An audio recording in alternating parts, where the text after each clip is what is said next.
Oi, gente! Boa noite! Olha nós aqui novamente, às 8h04, na página do Ponto de Idoso, como a gente tem feito aqui todos os dias, de segunda a sexta-feira, às 8 horas da noite. Sejam muito bem-vindos todos.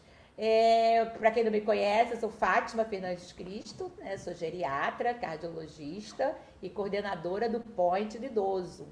E a gente tem feito essas lives aqui, que a gente tem enriquecido, vai fazer já quase 2 meses. Estou cansada pra caramba, mas estou aqui porque achamos que isso foi a forma que nós tínhamos de atingir vocês, né? Que esse período de pandemia, os meus pacientes, os clientes do Ponto de Idoso, a gente estava muito preocupada, aí foi uma forma que a gente teve de se aproximar de vocês através dessas lives, passando conteúdo, né, de informação responsável, informação ética, e que a gente possa realmente estar ajudando o máximo de pessoas possível. Então, eu quero hoje dizer para vocês que a gente tem aqui uma enfermeira renomada, uma querida pessoa, e que vai estar com a gente aqui nessa 1 hora, contribuindo para que a gente possa esclarecer, porque nosso interesse é falar hoje com uma enfermeira sobre esse tempos da Covid. Boa noite, Rosângela, tudo bem? Boa noite, Fátima. Tudo bom com você? Ai, obrigada. Seja bem-vinda aqui ao Ponto de Idoso. Obrigado pelo convite. Agradeço estar aqui com você nessa noite. Tenho acompanhado as suas lives, têm sido muito boas e espero poder contribuir hoje para o Ponte do Idoso e para as pessoas que vêm nos assistir. Com certeza você vai contribuir. Eu quero aproveitar as pessoas, já tem várias pessoas aqui comentando, e dizer para as pessoas que quem quiser pode e deve fazer os comentários ou as perguntas aqui na página do Ponte de Idoso, que aí eu vou ver, né, e vou falar aqui com a Rosângela sobre fazer, né, as perguntas ou o que for que vocês queiram aqui. Eu queria dizer para vocês, antes de mais nada, que a Rosângela Gomes, ela é enfermeira desde 1984, se formou pela UF. Ela é especialista em educação profissional pela Fiocruz, UF, metodologia do ensino pela UF, gerência de rede, currículo grande, gerência de rede básica em saúde em São Paulo, gerontologia pela UF, de extensão, em 1992. Ela atua como enfermeira no setor de infectologia do Antônio Pedro desde 1984. Ela atualmente é subsecretária de saúde em Itaboraí. Ela é também participa, né, coordenadora da Educação Permanente em Saúde de Itaboraí, coordenação também do Centro de Convivência e Cultura Casa Lisaura Ruas. E, além disso, também ela tem a coordenação da Singularidade de cursos livres na área de saúde, cuidador de idosos, em parceria com o Instituto Vital Brasil desde 2009. Olha só que currículo, né? Muito legal. Eu já fui subsecretária de saúde em Itaboraí, no momento não sou mais. Ah, não? Ah, eu entendi aqui que atua. E começamos com o curso Singularidade no Instituto Vital Brasil e também não estamos mais no Instituto Vital Brasil, mas foi lá que começou em 2009. Ah, entendi. É que você colocou atua, né? Que para mim, aí eu pensei que fosse atuando atualmente. Desculpa, minha amiga, desculpa mesmo. Mas olha, já tem aqui a Luciana Lima, que está botando aqui boa noite pra gente. Boa noite. A própria equipe do Ponte de Idoso, que fala boa noite, seja bem-vinda, Rosângela. Obrigada. A Adri Prara Carvalho coloca boa noite. A Bárbara Milione coloca boa noite. Boa noite. Então, nós damos boa noite, né? Para todo mundo que está nos assistindo. É muito legal a gente estar sempre com essas pessoas todas aqui com a gente, né? Que a gente possa estar participando e ajudando o máximo de pessoas possível. Rosângela, eu gostaria de começar te perguntando como é que é a formação de um enfermeiro, porque a gente sabe que tem enfermeiro, tem técnico de enfermagem, auxiliar de enfermagem, né? Então eu queria que você começasse respondendo para a gente como é que é essa diferença e tudo mais. Então, Fátima, isso vem lá dos tempos da Florence, né? Todo mundo já ouviu falar na Florence Nightingale, que é a precursora, a mãe da enfermagem, né? Então, lá nos livros de 1800, né? Na guerra, onde ela começou a trabalhar, ali começou uma divisão, né? Entre dois grupos de cuidados de enfermagem, né? Que eles chamavam de nursing e de lady nursing, né? Então, eram as enfermeiras supervisoras e professoras e as enfermeiras de enfermagem que trabalhava no atendimento propriamente dito, né? E de lá para cá as coisas foram mudando, né? E aqui no Brasil, só é na década de 20, no século passado, é que se começou a ter uma escola de enfermagem, né, já voltada para o grupo de saúde pública, né? A enfermagem nasceu ali. E de lá para cá, você vê no SUS, né, quando chega em 1988, mais ou menos, quando é promulgado do SUS, e depois com as leis orgânicas, é que a enfermagem passa a ter um contexto diferente, né? Então, assim, nós temos uma história muito recente, né? Mas mesmo assim, nós avançamos muito nessa questão da formação, né? Então, o enfermeiro, ele é um profissional de nível superior, onde ele pode se especializar em várias áreas, né? É uma profissão que você pode trabalhar em vários segmentos, né? Então, eu posso me especializar, eu posso fazer mestrado, doutorado, ou, enfim, como nível superior, qualquer outro curso, qualquer outra carreira, né? E nós temos muitas frentes de trabalho por conta disso, né? Então, a gente pode trabalhar tanto no hospital, né? A gente pode estar trabalhando com gestão, na docência, então, em várias áreas. E isso é um curso que te dá uma abrangência muito grande, né? O curso de enfermagem. E Te respondi. respondeu, mas eu queria agora te perguntar uma outra coisa. Essa diferença, né, técnico de enfermagem, a pessoa fala assim, ele é enfermeiro, né? Aí as pessoas falam, mas é enfermeiro, qual enfermeiro? Então, você já respondeu que enfermeiro que você está se referindo é um curso de nível superior. Então, eu queria saber, o enfermeiro que não é de nível superior, se Que é o divide técnico. em quê? É o técnico. Isso, o técnico de enfermagem. Então, assim, nós tínhamos também o auxiliar de enfermagem, onde o atendente, o auxiliar de enfermagem, que já não tem mais a formação do auxiliar, né? E depois nós temos só o técnico. O auxiliar tinha o nível de elemental, nível de primeiro grau, e o técnico de enfermagem, o nível de segundo grau, né? E hoje nós tivemos uma formação para passar o auxiliar para o técnico, que foi uma formação em larga escala há tempos atrás pelas escolas técnicas do SUS, né, uma parceria com o Ministério da Saúde, e hoje já não se faz mais concurso para auxiliar de enfermagem, sim para o técnico.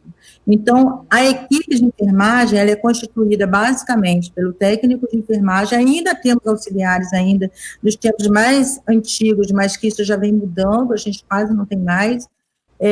Então, é o enfermeiro e o técnico de enfermagem, tá, que formam a equipe de enfermagem, coordenado e supervisionado por um enfermeiro, sempre por um enfermeiro na equipe. Então, isso é a o equipe que técnico, ele você tem fala, né? grau. Você sabe que chegando no hospital, existem duas profissões, né? Quem não é médico é enfermeiro, quem não é enfermeiro é médico. Então, isso é uma questão muito cultural nossa e também porque as pessoas não têm esse entendimento e essa explicação. Todo mundo chama quem está no hospital de enfermeiro, entendeu? Então, a equipe de enfermagem, ela é constituída por um enfermeiro e pelo técnico de enfermagem. Então, a equipe é constituída por um enfermeiro e um técnico de enfermagem? Não, o enfermeiro é técnico. Aí o número de profissionais de acordo com o local que você vai estar trabalhando, né, de acordo com a necessidade, se é mais crítico, se é menos crítico, aí você vai ter mais enfermeiros ou menos enfermeiros, aí a constituição vai variar um pouquinho por cada instituição que a pessoa está trabalhando, né. Porque existe uma discussão também, por exemplo, você já explicou para a gente que não existe mais o auxiliar de enfermagem, né? Então, hoje tem o técnico de enfermagem, que é o nível médio, né? Como você disse, é isso? E isso. o enfermeiro, que é o nível superior.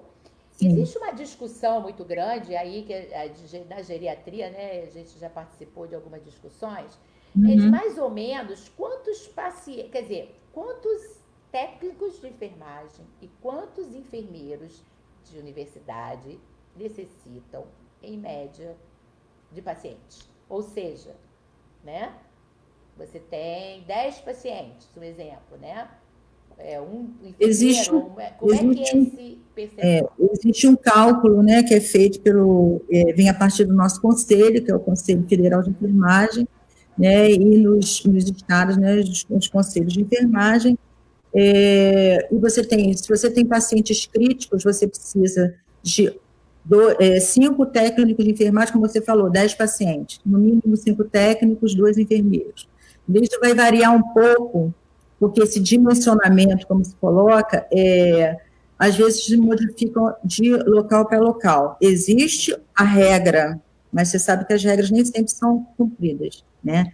Hoje nós estamos vivendo um momento difícil, que é o Covid, né? Então, as pessoas que estão no Hospital Antônio Pedro, principalmente no setor que eu trabalho, que é a infectologia, e também no CTI, são setores que estão lidando diretamente com esses pacientes. E aí nós precisamos o quê? Redimensionar a nossa equipe, né? Porque a gente tem pacientes que são pacientes mais críticos, a gente tem o EPI para usar, para você lidar com o paciente, você precisa colocar uma roupa, retirar aquela roupa, enfim, uma série de situações que levam mais tempo, uma coisa completamente nova, mexeu com a cabeça de todo mundo, então, assim, hoje o Hospital Antônio Pedro, ele tem um convênio com a Prefeitura de Niterói, onde a Prefeitura de Niterói contratou pessoas de enfermagem, médicos, enfermeiros e equipe de saúde para atuar dentro do Hospital Antônio Pedro, para reforçar essa equipe que já estava lá. Então, isso foi muito bom, porque a equipe aumentou muito. Então, eu tinha uma equipe de um plantão de um enfermeiro e 2 técnicos, e hoje eu tenho 2 enfermeiros e tenho 5, 6 técnicos trabalhando comigo no plantão, entendeu? Então, esse redimensionamento, ele ajudou bastante por conta de um trabalho mais crítico que a gente tem nesse momento, entendeu? Então, assim, isso vai modificar um pouco de lugar para lugar. A gente sabe que no hospital público a gente tem condições melhores de trabalho, né, em relação ao número de pessoal. Público? Normalmente a gente tem. No hospital público? Sim, Tem sim. melhor O condições hospital do que no público, hospital por exemplo, particular? eu posso falar pelo hospital que eu trabalho, né, que é o Hospital Antônio Pedro, né? Então, assim, a gente tem um número de pessoas, hoje eu não posso me queixar do número de profissionais que a gente tem na linha de frente de trabalho, né? E aí, assim, a gente sabe que às vezes no hospital privado você tem um número menor de profissionais, mas eu acho que sempre entrando dentro do que é direcionado pelo conselho, esse dimensionamento do número de equipes, né, de acordo com o número de pacientes. Você vai ter no CTI um número maior de pessoas trabalhando, você vai ter numa clínica, às vezes, um número menor de pessoas, dependendo do número, do tipo de paciente que você está trabalhando, né? Se o paciente é mais crítico ou se ele é menos crítico. Quanto tempo, quantas horas de trabalho você leva com um paciente acamado, um paciente no respirador, um paciente que você tem que fazer vários tipos de procedimento, né? E aí isso tudo é calculado para o número de pessoas necessárias para aquele atendimento.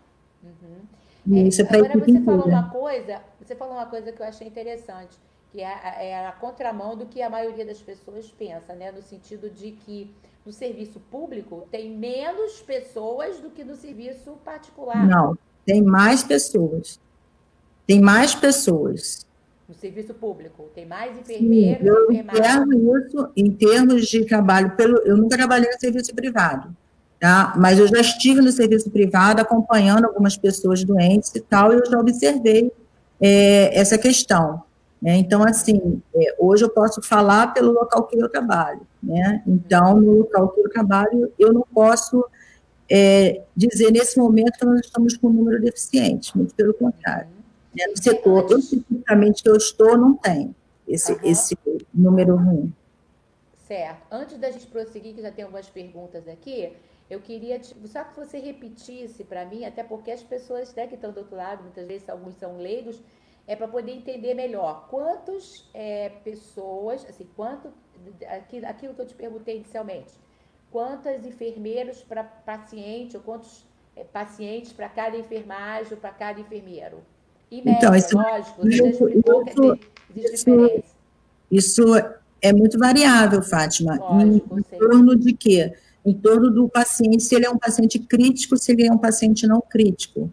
Né? Se ele é um Certo. paciente de UTI, por exemplo, que é onde você encontra um número de pacientes, né, quase 100% de pacientes graves, pacientes que demandam um tempo de trabalho maior, é um paciente que você faz banho no leito, um paciente que você muda de decúbito, que você trabalha com respirador, com medicamentos venosos, né, com medicamentos que você faz a administração que são mais demorados, né, são dietas, sondas e uma série de coisas, você vai ter que ter um número maior, então você vai ter que ter no mínimo, são 5 técnicos de enfermagem, tá, 5 e técnicos mais de 2 enfermagem enfermeiras para e cada 2 5 enfermeiros. pacientes, é quase dois técnicos para um paciente. Ah, então, é isso que eu estava querendo 2 saber. técnicos, uma enfermeira para 5 pacientes e 2 técnicos para um paciente, em torno disso. Isso, era isso que eu queria ouvir. Então, é um enfermeiro para cada 5 Sim, pacientes isso, e 2 técnicos para cada paciente. sim. Tá.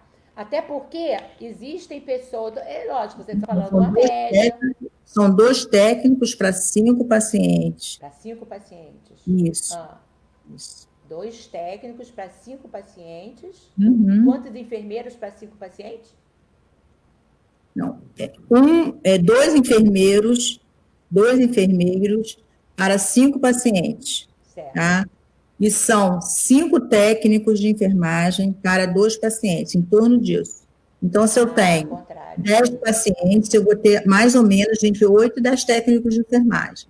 Entendi. Entendeu? E vou ter 2 enfermeiros, isso num plantão, fora que você tem o enfermeiro, que ele é um coordenador de equipe, que ele trabalha no serviço do dia, ele trabalha como, que a gente fala que ele é um chefe do plantão, chefe da equipe, né, porque você tem equipes que trabalham dia e noite, SD, que a gente fala de serviço diurno e serviço noturno. Cada equipe tem uma composição de enfermeiros e de técnico.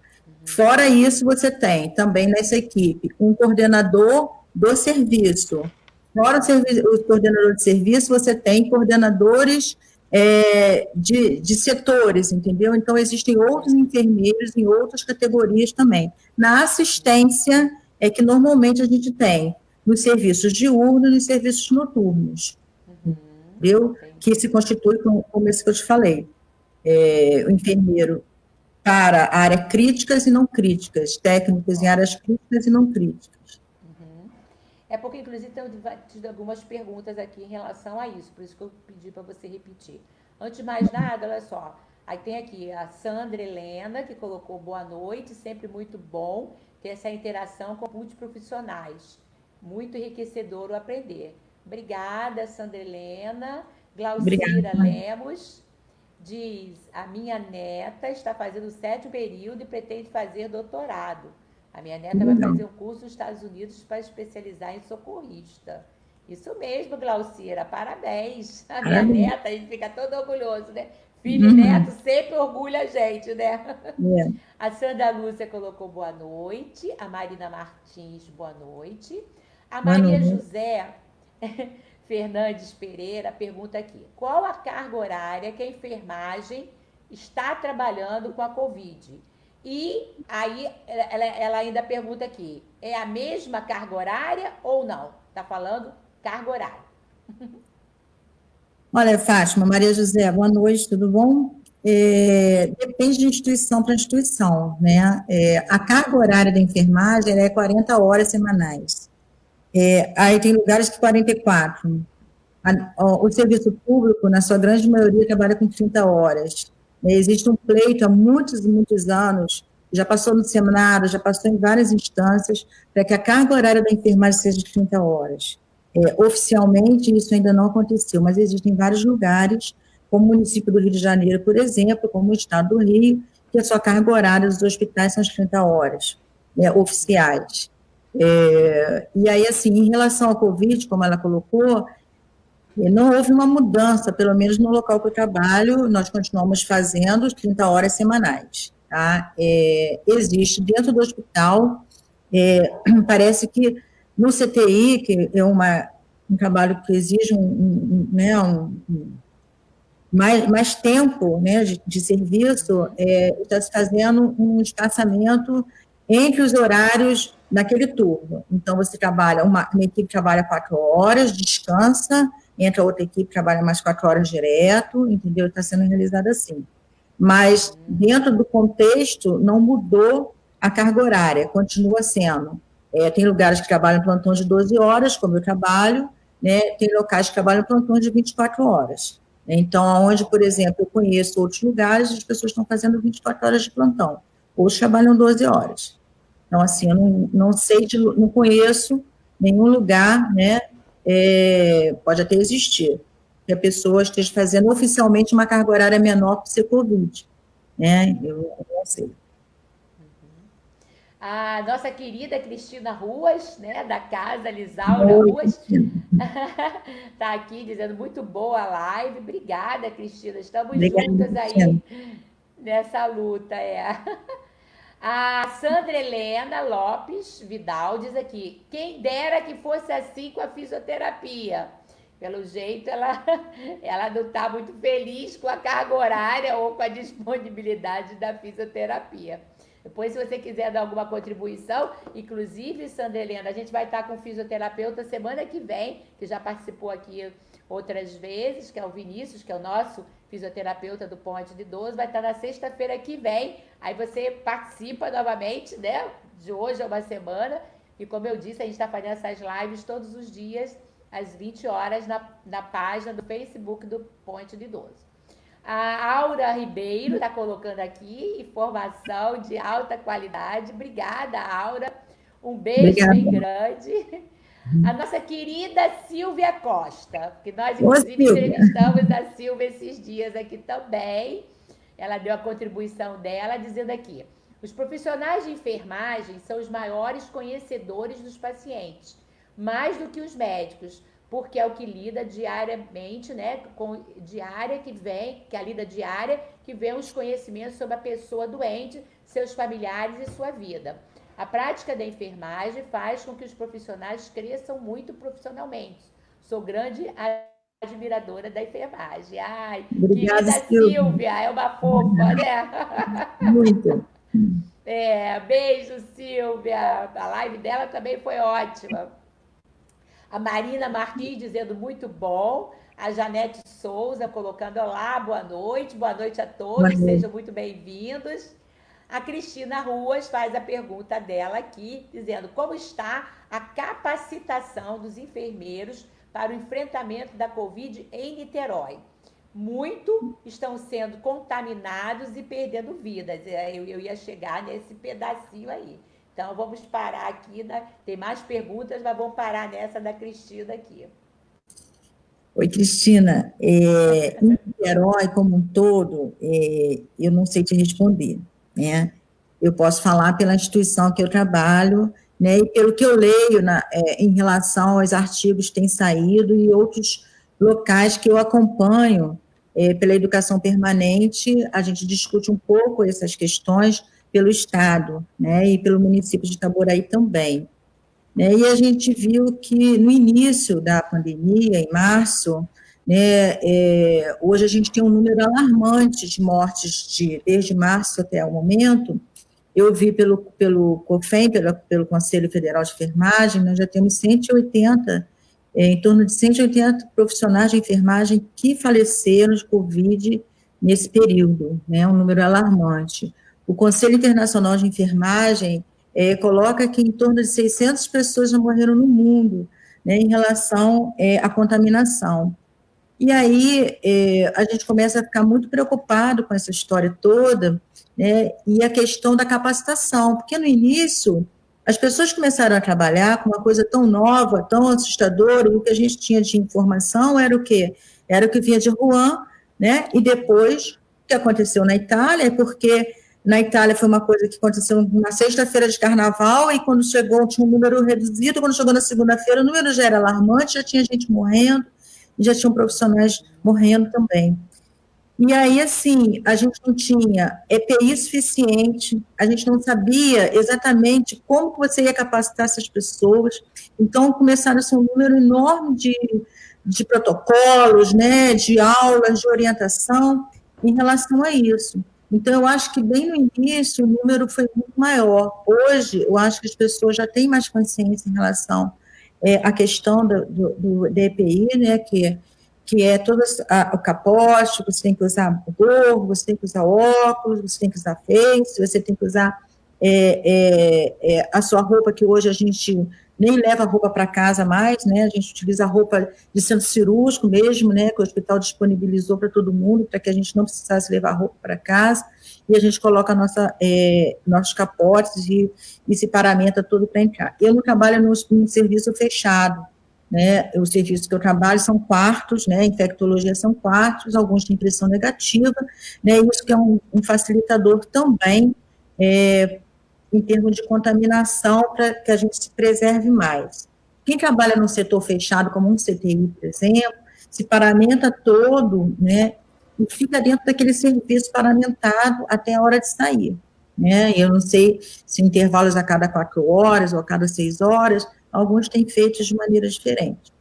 Mas, assim, em termos gerais, eu acho que os municípios, por exemplo, que eu conheço as pessoas da educação permanente do município de Niterói, têm trabalhado bastante com a questão de capacitação em relação ao Covid, de capacitação em relação à utilização de EPIs, né? E que a gente viu também, Cristina, que não é só a questão do EPI, só a colocação, e muitas vezes se pensava que era na hora da retirada do capote da contaminação. E a gente começa a observar outras questões, além dessas, no dia a dia de serviço, né? A gente começa a observar que muitas pessoas não estão muito, assim, preocupados com essa situação da contaminação, né? Que as pessoas, às vezes, no estar onde tem muitas pessoas que vão descansar, uns descansam com máscara, outros sem máscara, né? Não existe aquela preocupação em relação na hora que você vai fazer uma alimentação, que você vai lanchar, né? Que as pessoas conversam, que as pessoas continuam confraternizando, entendeu? Então, assim, eu acho que tudo isso junto leva a um aumento da contaminação, sim, né? E nós temos que ter muito cuidado em relação a isso, a questão do equipamento, não deixar de usar a máscara dentro do seu serviço, dentro do hospital, né? Se hoje na rua está sendo obrigatório, imagina dentro do seu setor de serviço, né? Então, assim, eu trabalho com 2 frentes diferentes, né? Eu trabalho numa assistência diretamente com o paciente, eu trabalho num local que é o nível central de uma secretaria de saúde, né, onde você trabalha com pessoas no escritório, sentado, vamos dizer assim, né? Então, várias pessoas, e essas pessoas têm que estar de máscara também, essas pessoas também têm que ter o cuidado. Eu acho que isso trouxe à tona também a questão da lavagem das mãos, que durante muito tempo a gente começou a falar, tempos atrás, da importância da lavagem das mãos, e hoje a gente continua e a gente volta a falar sobre a questão da lavagem das mãos, né, e do álcool, né, se você tem o álcool, mas lavar a mão é imprescindível, né, a lavagem das mãos, e sim, eu acho que tudo é um conjunto, né, mais do que tudo, é a consciência que o profissional tem que ter, que ele vai ou se contaminar, ou levar a contaminação para um outro paciente, né, ou levar a contaminação para sua família, né. A gente sabe que as pessoas que estão lá no hospital, elas não são profissionais de saúde, elas estão lá adoeceram e se contaminaram em outro local. Mas a gente sabe também que a carga viral que existe dentro do hospital, onde a gente trabalha, onde nós estamos ali no dia a dia, ela é muito grande, ela é muito alta. Então, a facilidade que o profissional de saúde tem de se contaminar é muito maior, porque você está ali lidando com aquele pessoa que está doente, você está ali no dia a dia com aquela pessoa, você está intimamente cuidando daquela pessoa, né? Principalmente a enfermagem, que faz o banho, né? Que senta com o doente, que auxilia na alimentação, né? Que faz mudanças de decúbito, que aspira o doente quando precisa, enfim, uma série de situações e de horas que você passa ali junto com aquela pessoa. Então, a sua chance de contaminação, ela é muito maior. Aí eu queria lembrar as pessoas, né, que às vezes tem muita gente liga, né, lembrando, apesar que a mídia fala muito isso, que EPIs, né, que você falou aí várias vezes, Uhum. são os equipamentos de proteção Sim, individuais, né, EPIs. sim. Só lembrando isso. E É, queria dizer também que a Silvia falou uma coisa extremamente importante, a Silvia Costa, nossa querida Silvia Costa, em relação à enfermagem, eu como médica dou aval, que realmente, muitas vezes, na maioria até, a enfermagem é muito mais importante para o paciente do que o médico, né? Porque, como ela bem disse, é o enfermeiro que está ali no dia a dia, seja ele técnico, seja ele enfermeiro, né, de nível universitário, mas é aquele que está ali nos cuidados diários, na medicação, que não adianta a gente prescrever a medicação, né, fazer aquela prescrição linda, maravilhosa, se o enfermeiro ou o técnico de enfermagem não fizer aquilo, né, que foi recomendado. Então, é ele que está realmente até mais na linha de frente, entre aspas, né, do que a gente médico. Então, eu concordo plenamente. Agora, aqui com a Silvia Costa, aqui a Maria José Fernandes Pereira diz o seguinte: precisamos lutar para a diminuição da carga horária para a enfermagem. Você concorda? sim, você concordo plenamente. Concordo, e isso é Aham. uma luta antiga, né? Nós temos uma deputada, que é uma enfermeira, a deputada Rejane, que ela sempre luta, está sempre buscando isso na LERJ, em outras instâncias, conselhos de enfermagem, né? Associação Brasileira de Enfermagem. Então, assim, as universidades, as universidades trabalham 30 horas, né? Então, assim, quem não trabalha 30 horas hoje, a grande maioria são os hospitais privados, que ainda trabalham 40, 44 horas no regime seletista, né? Então, assim, a gente precisa trabalhar 30 horas, porque é extremamente cansativo o trabalho, né? A remuneração, ela não é boa, né? Então, assim, você tem, hoje, você vê as pessoas trabalhando em 2, 3 vínculos de emprego, saindo de um lugar, entrando em outros, né? Muitas vezes, a grande maioria do profissional de enfermagem é constituído por mulheres, né? Porque a enfermagem é cuidado, e mulher é muito mais cuidado, né? Do que já vem uma coisa da cultura da gente mesmo, da mulher ser cuidadosa, cuidadora.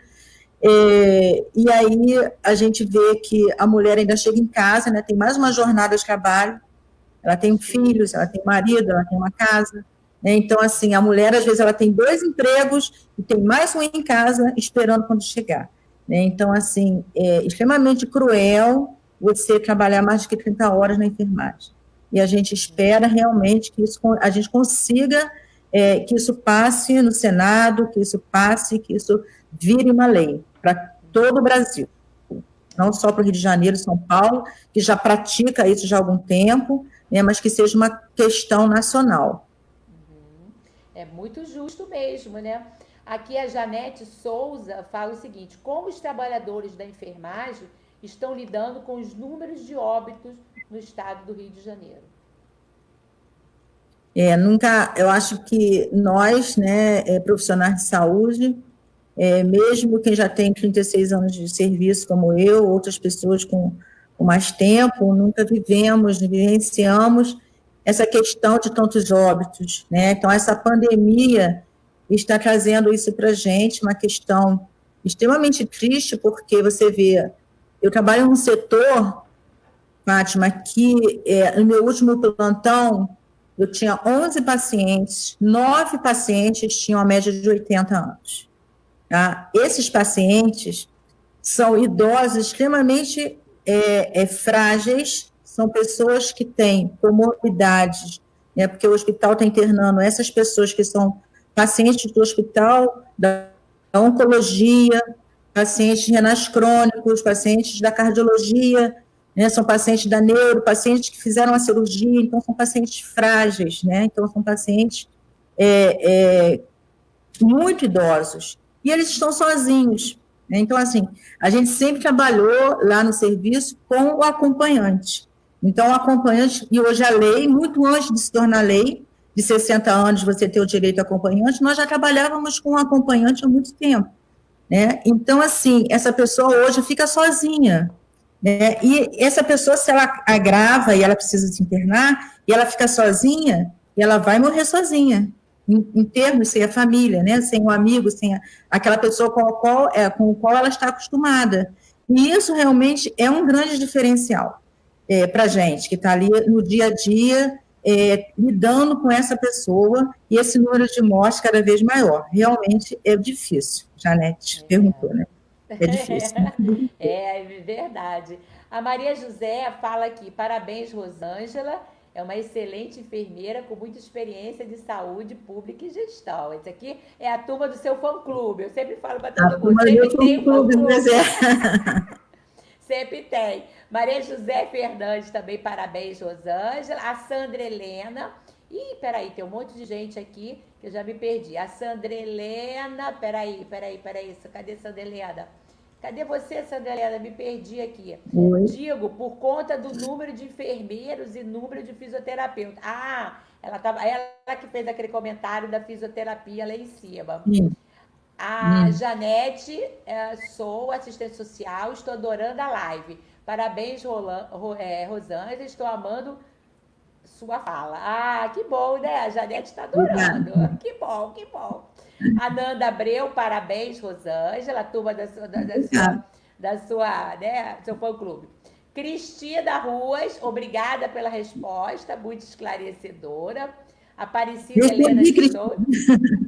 Respondeu, porque ela falou obrigada. Aparecida Helena, falando aqui, parabéns, Rosângela. A Aura pergunta aqui, como você vê, Aura, a situação da capacitação dos cuidadores. Ah, essa é outra coisa que eu ia perguntar. A capacitação dos cuidadores de idosos para atuar durante a pandemia. A situação é bastante delicada, principalmente no caso de idosos que moram sozinhos e estão ainda mais vulneráveis com a pandemia. Você responde, depois eu quero falar alguma coisa a respeito disso também. Mas vamos lá. Fátima, hoje eu tenho visto assim, o cuidador, né, um cuidador de idosos, que ele pode trabalhar tanto numa instituição de longa permanência quanto uma residência. Eu tenho lido alguns artigos e algumas coisas relacionadas ao trabalho do cuidador, e que tem acontecido duas situações, né? Uma que o familiar, ele com medo de cuidador sair e retornar para sua casa, utilizar o transporte público e levar uma contaminação para a residência, ele pede para o cuidador ficar na casa, morando. Então, tem muitos cuidadores que estão ficando direto com os seus idosos nas residências. Em contrapartida, existe também pessoas que dispensaram os cuidadores, né, por medo da contaminação com os seus idosos, né? E aí, assim, o que a gente tem de observação em relação à capacitação dessas pessoas, ela ficou muito a cargo da família e muito a cargo das questões que você lê e de que você vê nas informações no Facebook, você vê no Google, né? Ou nos meios de comunicação onde esse cuidador, se ele é contratado por uma empresa, né, essa empresa às vezes capacita esse cuidador, ou tira dúvidas, ou orienta. Né? Se ele é uma relação mais informal, né, onde às vezes esse cuidador, ele não fez um curso, ou ele era uma pessoa da casa e passou a cuidar daquele idoso, enfim, existem várias situações, porque o cuidador não é uma profissão ainda reconhecida, infelizmente. Apesar de estar na classificação brasileira de ocupações, ele ainda é uma profissão, ela ainda é uma profissão que não foi regulamentada. E por isso existem cursos das mais variadas, né, linhas de capacitação.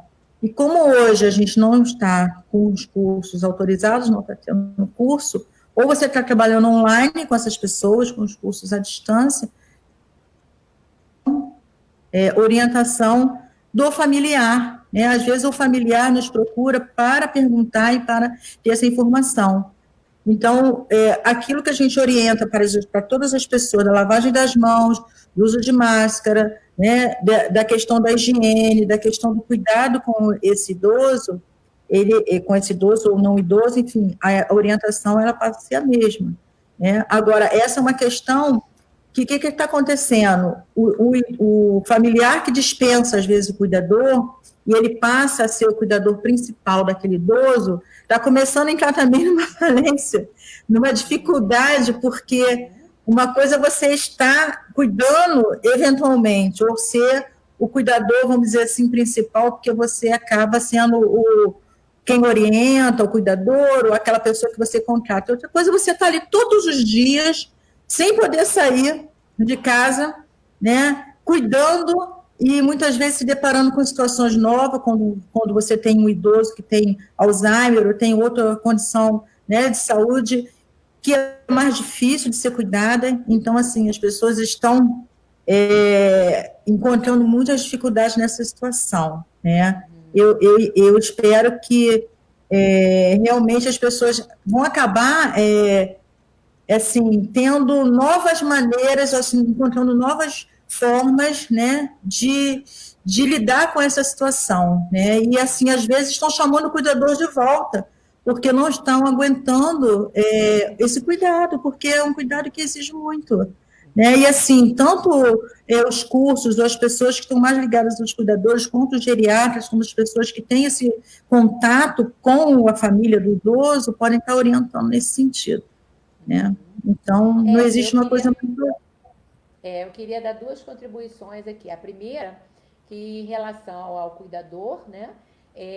A gente fez até uma live, que assim, segunda-feira agora foi o Dia Mundial, né, de combate à violência contra a pessoa idosa. E nós fizemos duas lives, até uma com a Silvia e a outra com uma advogada, falando exatamente sobre esse assunto. E a gente, segundo os dados que nos trouxeram, aumentou muito, muito a violência contra o idoso nessa época da pandemia, devido aos familiares, né, estarem mais em contato com seus idosos. Com certeza. Assim como aumentou também a violência contra a criança, contra a mulher e tudo mais, para a convivência das pessoas. E até ontem a gente esteve com o psiquiatra e falou exatamente dos problemas que afloram. Por isso que eu acho legal que a gente está fazendo essas lives. Eu assisti. Focos. Você assistiu do psiquiatra ontem? Foi muito bom. Porque a gente está trazendo vários focos, exatamente tudo em relação à questão do idoso, cada um dentro da sua ótica. Por isso que a nossa ótica hoje aqui é enfermagem, né?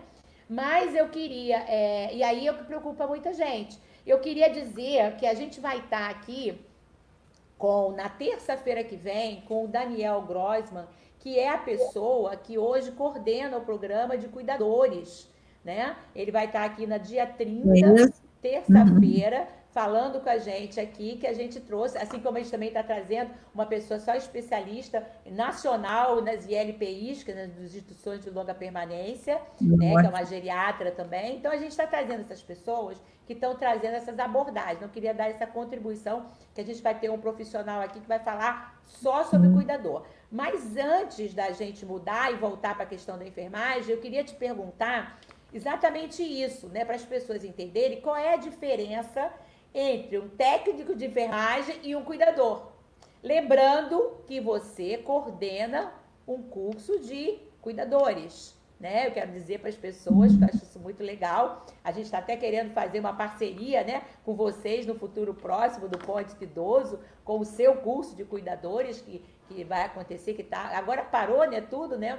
Mas lá na casa Lisaura Ruas, né, que a gente tem maior prazer, né, de citar. Mas eu queria que você desse essa diferença para as pessoas em relação à enfermagem. Cuidadores, Fátima, somos todos, né? Então, algumas pessoas estudam para serem cuidadores, né? Então, assim, o cuidador é uma pessoa leiga, né? Uma pessoa que não fez um curso, não teve um curso, vamos dizer assim, um curso de formação, né, como tem o curso de técnico de enfermagem, por exemplo, regulamentado, isso que eu queria falar. O cuidador, como ele ainda não é uma profissão regulamentada, existem vários cursos, né, são cursos de capacitação, são cursos profissionalizantes, né, são cursos livres, são cursos de cuidado. Então, você tem um curso, às vezes, de 200 horas, você tem um curso de 160, você tem um curso de menos horas, enfim. existe uma variedade em torno disso. Então, esse cuidador é uma pessoa que ele tem limitações nas suas ações. Ele não está autorizado a fazer medicamentos, ele não está autorizado a aplicar uma insulina, a fazer um curativo, isso não é autorizado. Isso pertence à enfermagem. Então, assim, eu posso ter um técnico de enfermagem que fez um curso de cuidador. Isso é muito legal, porque esse técnico de enfermagem, ele tem uma ampliação das suas atividades, ele pode fazer todas essas questões, ele pode fazer todos esses processos, né, e ter também o todo lado do aprendizado do cuidador, porque você vai trabalhar com, em qualquer nível, né, o nível superior, o nível médio, se você quer cuidar de uma pessoa idosa, você tem que estudar para trabalhar com aquela pessoa idosa, né? Porque é muito diferente, né? Então são muitos cuidados diferenciados, né? Então assim, o cuidador ele tem um nível de ensino fundamental, né? Ele tem que ter pelo menos 18 anos em nível fundamental de ensino. Você faz um curso que não é um curso regulamentar. O técnico de enfermagem já é uma pessoa que faz um curso de nível de segundo grau, de ensino médio, durante 3 anos, 1.200 horas de curso, né, com estágio, tudo direitinho. Então, essa é a diferença entre um e o outro. Né? O cuidador, ele não é técnico de enfermagem, ele também é da enfermagem. E o técnico, ele pode ser um cuidador também. Sim, mas tem uma linha bem clara entre as duas, né? Porque é bom que as pessoas entendam isso, né? Porque às vezes as pessoas confundem. Agora, a Sandra Helena coloca aqui, trabalhar também com os servidores, não fazendo uso de jalecos e estetos fora do ambiente hospitalar. Eu não entendi bem o que ela quis dizer. Entendi. Você entendeu? Ela está querendo dizer que não se deve utilizar jalecos e estetoscópios fora do ambiente hospitalar. É isso que ela quis dizer. Isso eu entendi. Porque eu concordo plenamente. Essa roupa que usa dentro do hospital, não na rua. E tem gente que faz isso direto, né? Pega os seus jalequinhos, vai fazer lanche, não sei aonde, dá volta. Isso que eu tenho dito muito isso. Essa pandemia tem um lado péssimo, óbvio, mas tem um lado bom, que é o lado do aprendizado, né? Que nunca as pessoas hoje entenderam, estão se conscientizando tanto desse inimigo visível, que hoje para a gente é vírus, mas que já sempre foi para a gente bactéria, fungo, outros vírus, né? Que sempre foram os nossos inimigos invisíveis, que a gente tanto pregava, a gente tanto pedia para as pessoas tomarem cuidado. Agora elas estão mais conscientes, né? Sabendo que eles existem mesmo e são complicados, matam mesmo, né? Quer dizer, as pessoas muitas vezes não tinham essa ideia. A Célia Miranda coloca aqui boa noite Célia. Kátia Godoy, boa noite. A Ana Paula Terra, parabéns, Rosângela. Terezinha Simões, boa noite. Obrigada. Maurício Escotelaro, boa noite. Terezinha, boa noite. Terezinha, eita caramba, passou muita coisa. Doutora Fácil, sua voz está muito baixa. Ai, meu Deus do céu, ninguém falou isso, nada para mim até agora. Eu estou pensando que eu estou abafando aqui. Não, minha voz está baixa. Maria José Fernandes Pereira, obrigada. Maria Fábio, parabéns, Rosângela, você é uma super profissional. Maurício, dizendo, neste momento, mostra o quanto o ser humano pode ser cruel. Parabéns para vocês pela iniciativa desta live. Obrigada, Maurício. A Maria José Fernandes, alto nível nesta live. A Marina Martins, batendo palminha para a gente. Patrocínia Gonçalves, ótima iniciativa. A Cidinha Coelho, dizendo, precisamos pensar nos profissionais que atuam nos hospitais e LPIs ao mesmo tempo, que são instituições de longa permanência. Quais os cuidados que eles precisam ter ao saírem do plantão e irem para as LPIs, quer dizer, saem do hospital e vai para as instituições de longa permanência. Parabéns, Rosângela, por dividir conosco sua experiência e conhecimento. Então, quais são os cuidados que eles precisam ter ao saírem, né, do plantão? Eu entendi sair de um plantão do hospital e trabalhar numa ELPI, é isso? Isso, exatamente. Por isso que eu entendi Então, também. existem hoje, Fátima, existem pelo Ministério da Saúde várias normas técnicas, né, regulamentares em relação a todos os procedimentos que as pessoas realizam, todos os profissionais de saúde. Existem inúmeras regras, eu não sei de cabeça todas, mas assim, basicamente, essa pessoa tem que sair, tem que tomar banho, né, lavar o cabelo, mudar a roupa para entrar na LPI. Mesmo que você saia de casa e você vai entrar num transporte público, você vai ter contato com outras pessoas, você tem que chegar na instituição de longa permanência, você tem que fazer a mesma coisa, você tem que tomar um banho, você tem que mudar sua roupa, colocar uma roupa limpa, né, prender seus cabelos, utilizar toucas, hoje eu uso touca o tempo inteiro, né, coisa que a gente nunca usou no serviço, assim, então a gente mudou, né, essa questão toda. Né? E olha que eu trabalho com infectologia, já passei várias outras coisas, né? As meningites, todas aquelas doenças hoje que são evitadas por vacinas, de difterias, as coqueluches da vida, tudo isso eu trabalhei com isso a vida toda. E hoje essa pandemia, o corona é completamente diferente, né? Completamente diferente. Então, assim, se você vai trabalhar, como eu disse anteriormente, que o meu público hoje são uma média de idosos na faixa de 80 anos, né, e a gente tem que ter todo esse cuidado. Você vai entrar numa LPI, onde você só tem pessoas frágeis, pessoas com imunodepressão e pessoas, né, fragilizadas, você tem que ter todo o cuidado.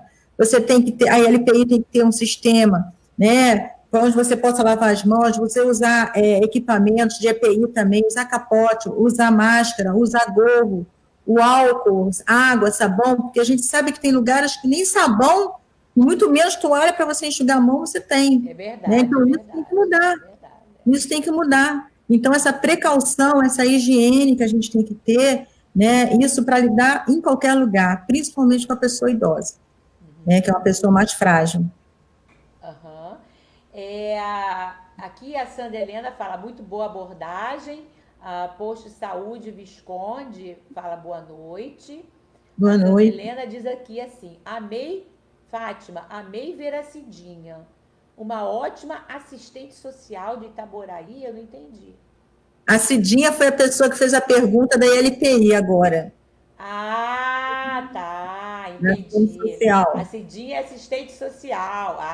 Tá. Eu tô falando, eu não sei. É o seu fã-clube, aí eu não conheço todo mundo. Essa outra pessoa eu não conheço, que falou da Cidinha, mas a Cidinha eu conheço. Que bom. Trabalha a coordenadora de idosos, do programa do idoso em Itaboraí. Que legal.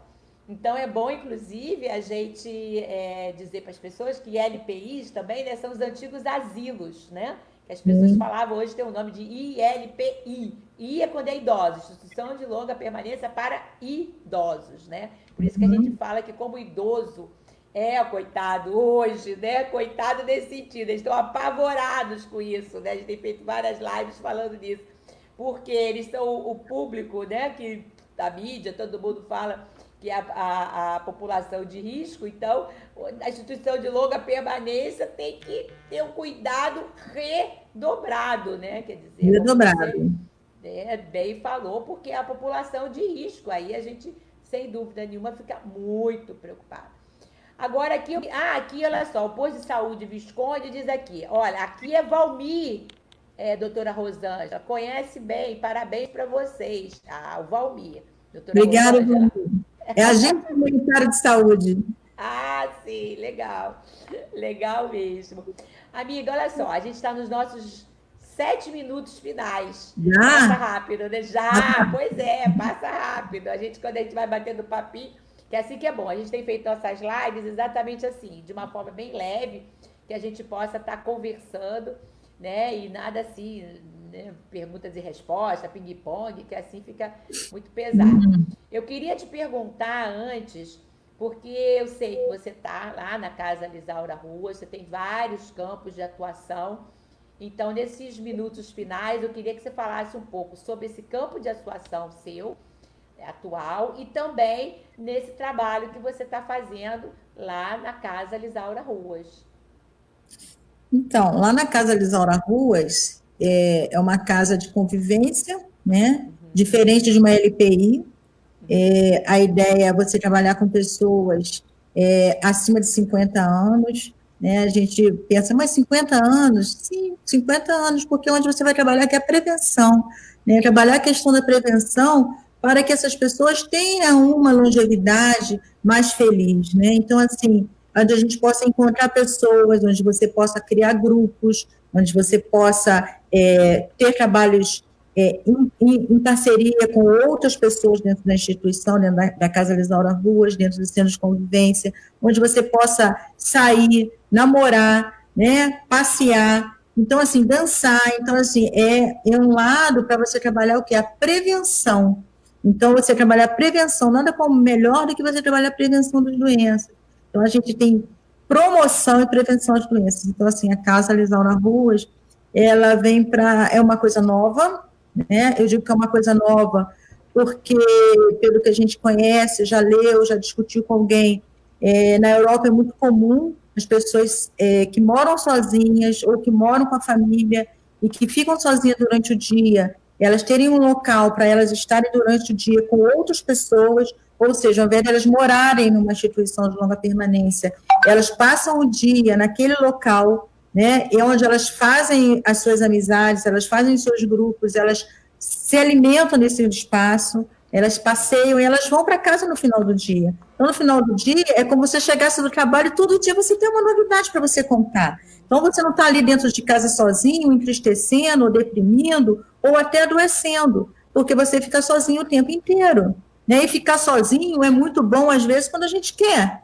Mas ficar por obrigação, e é isso que a pandemia está mostrando para a gente, né, que você fazer tudo aquilo que você não tem vontade, que você é obrigado a ficar em casa, que você não sai na rua, que, enfim, uma série de situações do qual você não escolheu para você. Né? Então, é a mesma questão do idoso. Quando o idoso, né, quem fala muito isso é a Silvia Costa, que ela tem esse trabalho em relação ao que é o conviver, né, ao centro de convivência, e você vai escolher. E nada como a gente escolher. Se a pandemia está mostrando realmente que entre a casa e a rua, muitas vezes eles estão muito ligados, o que é a casa e o que é a rua. Mas, ao mesmo tempo, você não escolher que você vai à rua ou que você vai ficar só em casa, essa é a grande dificuldade. E a mesma questão do idoso. Se ele fica sozinho dentro de casa, se ele não sai, por a escolha dele é uma questão. Mas quando a escolha não é dele, por uma imposição, isso é muito difícil. E ele vai adoecer. Então, a questão da Casa Lisaura Ruas é realmente para isso, para você trabalhar a questão da prevenção, da promoção de saúde daquela pessoa, para que ela possa viver ainda mais tempo, para ela possa viver melhor ainda. Então, além do centro de convivência, é um centro-dia, né? Não é um centro-dia. São termos que a gente usa em geriatria e gerontologia, né? Que é centro de convivência e centro-dia. Sim, Aí só que nós estamos mais com o centro de convivência do que o centro-dia, porque o centro-dia já oferece mais equipamentos para as pessoas que às vezes são cadeirantes, pessoas que têm outras dificuldades, enquanto que o centro-dia já é mais uma questão de clube, uma questão onde as pessoas passam o dia de convivência mesmo. Né? E a casa, por exemplo, você que já conhece, né, para quem quiser conhecer, fica em Pendotiba, num lugar maravilhoso, num lugar arborizado, com jardim lindo, enfim, é uma casa que a gente começou em setembro, engatinhou, né? Não saímos desse passo, engatinhamos e fechamos por causa da pandemia. Né? Então, assim, trabalhamos junto com a questão cultural também, que é muito legal de você levar pessoas para falar poesias, para música, para dançar. Mas vamos ver se a gente consegue dar continuidade quando for possível, retomar isso aí quando for possível. Eu queria que você deixasse, inclusive, o telefone, né, para contato, que logo que a gente... É a mesma coisa, o Ponte de Idoso também, então com as atividades todas paradas, e como eu falei, nós lidamos com a população de risco, né? Então, a gente tem até as consultas online e tudo mais, né? A gente está aqui, né, obviamente, atendendo, né, presencialmente quem quiser. Eu, por exemplo, não parei em momento algum, não tive coragem, né? Eu continuei atendendo, porque, como eu disse, minha população é população de risco, então eu não tive coragem, embora eu já tenha mais de 60 anos, eu não tive coragem também de parar, então nós estamos atendendo. Mas é bom você deixar o telefone, que logo depois dessa retomada, vamos aqui voltar. Então, deixa aqui, por favor. O telefone é o 999-66-4509, né? Falar diretamente comigo, Rosângela. Que bom. Que bom mesmo. Eu antes E da... nas redes sociais, viu, Fátima? Também Instagram e o Face. Estamos nas redes sociais, podem nos seguir no Instagram, no Face, que nós estamos sempre colocando, atualizando as nossas páginas toda semana. Isso nós não paramos. Aqui a gente tem aqui a Maria José dizendo parabéns, adorei. A Aura bateu palminha. A Janete Souza fez uma pergunta que eu não sei o que ela. A Rosângela, na sua compreensão, como está a situação da doença na prática do cuidado nas ESF? O que é ESF? Equipe de Saúde da Família. Tá. Desculpa. Sim, nas equipes de saúde da família. Como está a situação da doença na prática do cuidado na equipe de saúde da família. A gente já está com tempo aqui. Eu vou responder rapidamente. Nesse segundo momento em que as pessoas ainda não estão naquela fase que começou, quando você estiver muito grave, com a falta de ar, vai para o hospital, né? E as pessoas que moram em torno de uma unidade de saúde da família, elas poderiam muito bem ser acompanhadas e monitoradas pelos profissionais da equipe de saúde da família. E isso já está acontecendo em lugares como no Rio de Janeiro, como em Itaboraí, como em outros estados, a gente vê que isso está acontecendo. Então, as pessoas são monitoradas pelos agentes comunitários de saúde, se elas estão bem, se elas não estão bem, se elas têm que ser encaminhadas ao hospital, se é uma gestante que está com Covid, se ela vai para a maternidade, esse hospital é avisado. Então, tem um monitoramento pelo agente e pela equipe de saúde da família para esse atendimento, não do paciente grave, claro que isso vai ter que ir para o hospital, mas para aquelas pessoas que estão com sintomatologia mais leve, mas que podem também agravar. As equipes de saúde da família é o que a gente fala em geriatria e gerontologia, que é o ideal, né? Independente da Covid, independente da pandemia, para o idoso. É que você faz uma triagem, faz uma boa orientação, quer dizer, se você faz uma prevenção lá atrás, né? Antes dele ir para não sobrecarregar a rede hospitalar, né? Isso seria o ideal, né? O município que tem uma... Isso está acontecendo já, por exemplo, a vacina do idoso, acima de 60 anos, independente dele ser dependente ou não, lá no município de Itaboraí foi realizado nas residências. Então, foi através de um monitoramento com a equipe de saúde da família, com a coordenação de saúde do idoso, e com a coordenação de atenção básica, né, que trabalhou todo esse contexto para atender as pessoas, para monitorar essas pessoas. Quando a pessoa está com Covid positivo, ela recebe um telefonema, ela é acompanhada para saber se ela está bem, como que ela está passando, entendeu? Então, tudo isso é monitorado através da atenção básica do município. Né? Eu posso falar pelo município de Itaboraí, que estou lá, mas eu leio, que eu vejo que outros municípios também muitos estão fazendo isso, esse acompanhamento. A Maria de Fátima fala parabéns. A Sandra Helena gostaria muito de conhecer a instituição Lisaura Ruas. Não é Isaura, não, é Lisaura. Lisaura Ruas. Sandra, preste atenção. Lisaura. Estou só brincando com a Sandra. Maria José diz aqui, queria que em Natafona, que ela está lá, tivesse uma casa como esta para minha mãe de 85 anos e está lúcida e independente. Então, seria o ideal. Para Niterói. Vou ter prazer de estar com ela. Então você traz para Niterói, ou então você torce bastante para poder crescer bastante a casa, para poder ela fazer aí um serviço de franquia, né? Que é o que a gente quer fazer no Ponte de Doce também. Tem vários lugares. Gente, voltar, Fátima. A Aura falando maravilhoso e que respira bem-estar, saúde e cultura, exatamente, eu sou testemunha. Marina Martins, amo a Casa Lisaura Ruas, espaço lindo e maravilhoso, espero que volte logo. A Aura botou um dedinho assim. A Maria de Fátima deu palminha. E a Janete Souza botou, obrigado pelas respostas, sensacional a live, show. Gente, olha só, antes da gente terminar e eu passar para Rosângela Gomes, nossa enfermeira, né, entrevistada, para as considerações finais. Eu queria dizer para vocês que nós estaremos aqui, como eu disse, nós estamos fazendo essas lives todos os dias, de segunda a sexta-feira, às 8 da noite, às 20 horas, na página do Ponte do Idoso, né, no Facebook. Dizer que segunda-feira a gente está com a Sandra Rabelo aqui, que é a coordenadora da Universidade Aberta da Terceira Idade, minha amiga de A Lígia Passos, que é arquiteta, volta na terça-feira, dia 23, para dar a segunda parte, né, da Casa do Idoso. A gente vai estar, inclusive, com o Jorge Costa também no dia 29, falando sobre a moradia, né, a cidade ideal para ter o idoso, que também é meu amigo de muitos anos. E a gente vai ter, inclusive, pessoas que vão falar sobre empreendedorismo. A gente vai ter, como eu falei, pessoas que falaram sobre LPIs, que são antigos asilos. Então, a gente tem uma série de programações. Está com 2 para 3 semanas já para frente. Eu não sei quando que eu vou descansar, Rosângela. Eu já estou com 2 a 3 semanas para frente, com todos os dias. Eu estou querendo passar para 2 vezes por semana, mas não consigo. Tem um monte de gente. Tá bom, Fátima, isso tá bom. Está movimentando. Sem dúvida. É bom por um lado, mas eu estou cansada, que sou eu que estou fazendo. Mas quero dizer para vocês que, apesar do cansaço, a gente está muito feliz, porque o Ponte do Idoso está fazendo esse trabalho gratuitamente. A gente deixa nosso tempo aqui, né, Rosângela?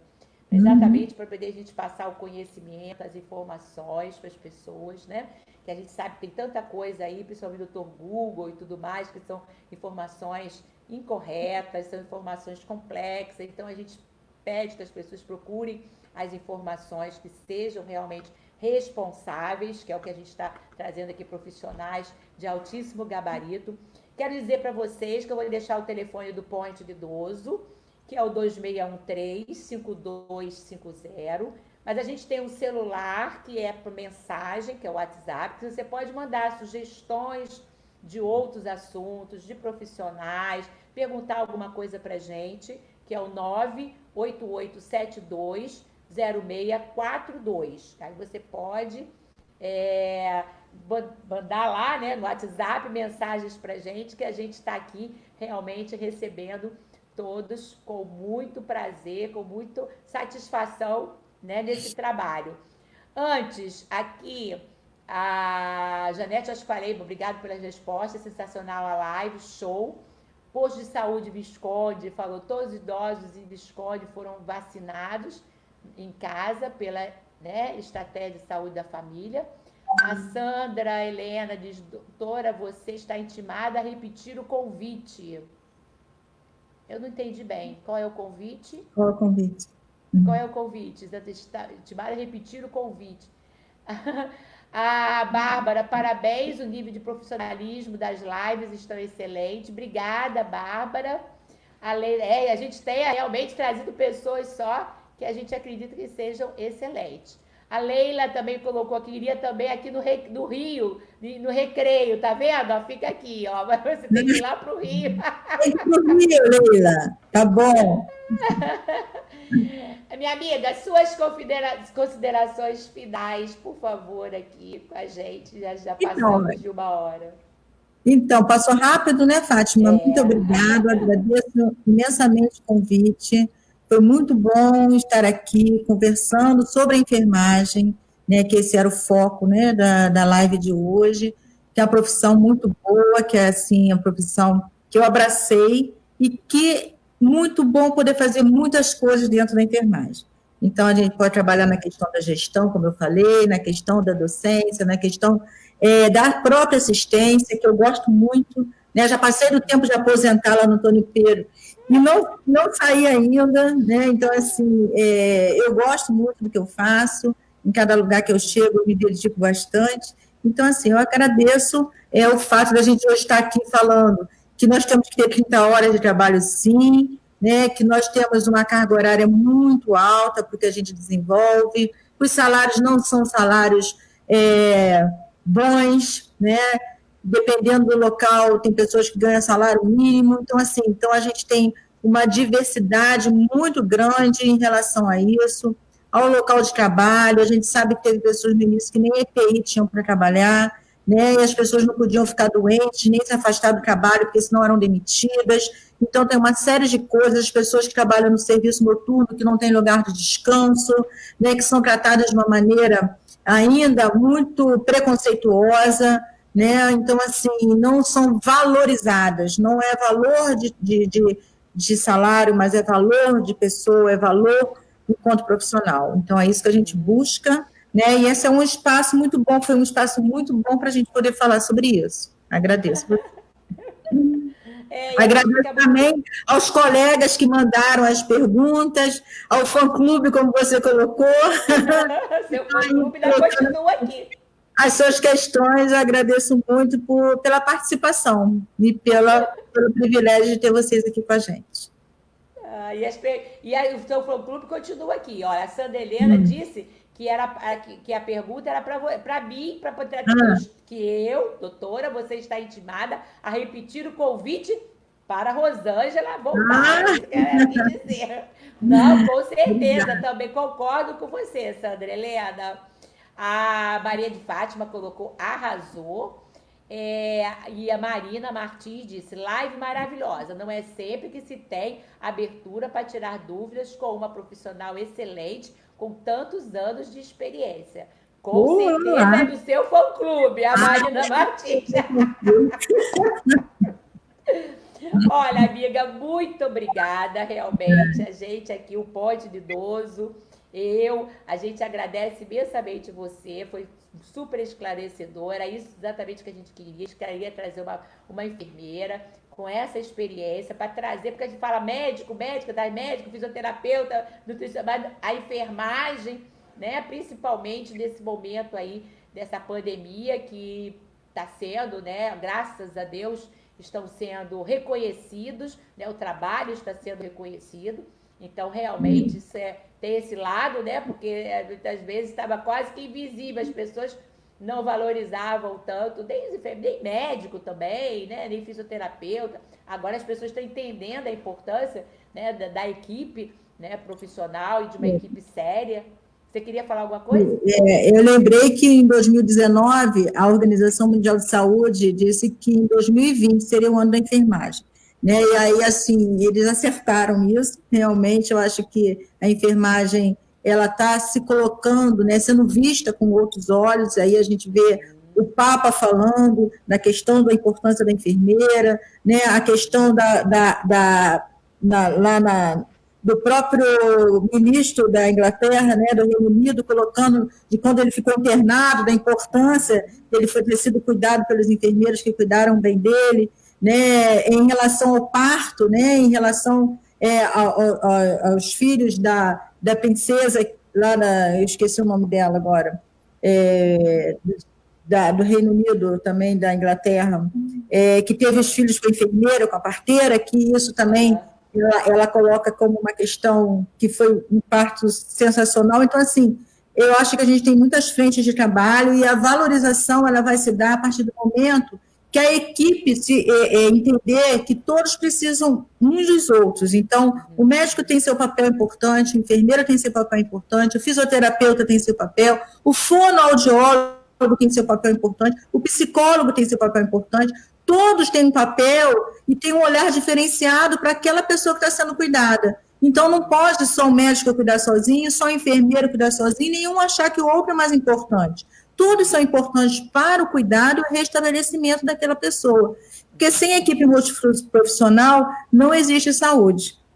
Essa é a minha colocação. E nessa ótica, importante também são as pessoas que fazem a limpeza, né? O pessoal que está lá na alimentação. Quer dizer, toda a equipe é exatamente isso. Por isso está falando da equipe, né? Todos são importantes. A gente aqui no Ponte de Idoso tem todos esses profissionais, né?